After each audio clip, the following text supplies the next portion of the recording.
This news is brought to you by Chanakya IAS Academy. 29 years of excellence, extraordinary results every year. 5,000 plus selections in IAS, IFS, IPS and other civil services so far. For more information, contact 7303763540. Pradesh pharmacy counselling के तत्वावधान में मंडी जिला के समस्त pharmacist वर्ग के लिए एक शिक्षण कार्यक्रम का आयोजन संस्कृति सदन में किया गया। इस कार्यक्रम में लगभग 2000 के करीब फार्मासिस्ट ने भाग लिया। इस कार्यक्रम में विशेष रूप से मुख्य चिकित्सा अधिकारी डॉक्टर देवेंद्र शर्मा उपस्थित रहे। इस कार्यक्रम में प्रोफेसर कौशिक ने medication error, professor Pankaj Sharma ने पेशेंट काउंसिलिंग व डॉक्टर विनीत पंडित ने शेड्यूल H1 विषय के ऊपर विस्तृत जानकारी दी।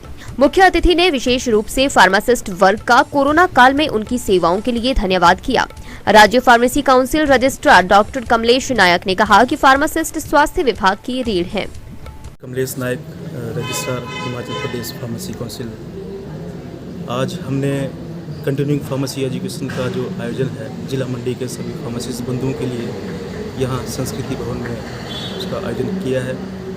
ये जो कंटिन्यूइंग फार्मेसी एजुकेशन प्रोग्राम है, इसमें हम जो विषय होते हैं जिनमें हमारे फार्मासिस्टों को अपडेट करने के लिए जो समय पे ज़रूरी होते हैं, उन विषयों पे हमारे यहाँ पे डिटेल लेक्चर्स किए जाते हैं। और जिन विषयों पे हमारे फार्मासिस्ट बंधुओं ने समाज की सेवा करनी है, एक स्वस्थ समाज का निर्माण करना है, उनके लिए जो भी लेक्चर्स यहाँ ज़रूरी होते हैं उनका हम यहाँ आयोजन करते हैं और उन पे हम एजुकेशन जो है हमारे सारे फार्मासिस्टों को प्रदान करते हैं।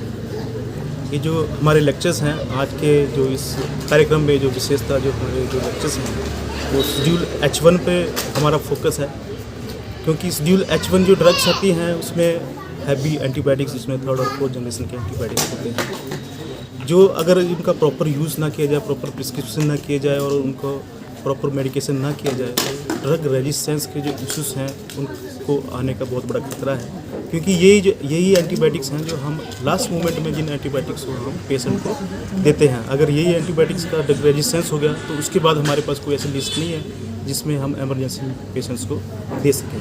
इसके साथ ही जो हमारा दूसरा महत्वपूर्ण उद्देश्य है वो है इंटॉक्सिकेंट्स।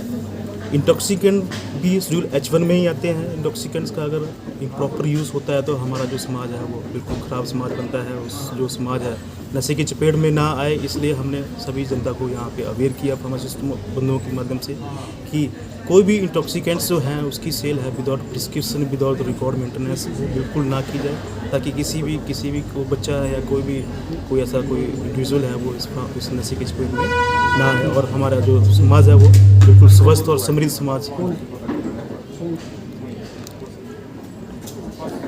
ठीक, हमारे बंधु हैं, आपने जो क्वेश्चन करा है इसमें मैं आपकी बात से पूरा इसमें सहमत हूँ कि चीज़ें ऐसी हो रही हैं, लेकिन इन चीज़ों को रोकने के लिए, इन चीज़ों को समझने के लिए ये जो फार्मेसी काउंसिल की जो प्रयास है वो समय पे हम करते आ रहे हैं।